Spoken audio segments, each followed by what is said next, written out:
Hüzün kimi vüqarlıdır uca dağların, üstüne bir yaraşıldır yaşıl bağların.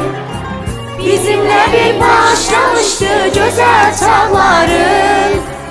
Yurdum yuvam meskenim sen Azerbaycanım. Anam doğma vətənim sen Azerbaycanım. Yurdum yuvam meskenim sen Azerbaycanım. Anam doğma vətənim sen Azerbaycanım.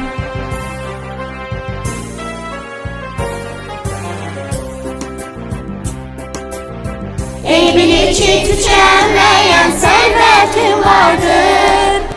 Sinem üstü ak pamuklu gel tarlalardır. Burukların göl xəzərdə qatar qatardır. Yurdum yuvam meskenim sen Azerbaycanım. Anam doğma vətənim sen Azerbaycanım. Yurdum yuvam meskenim sen Azerbaycanım. Anam doğma vətənim sen Azerbaycanım.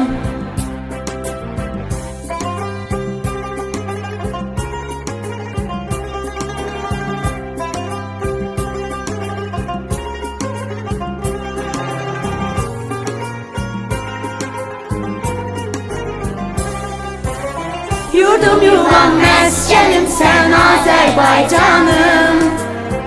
Anam doğma vətənim sen Azerbaycanım.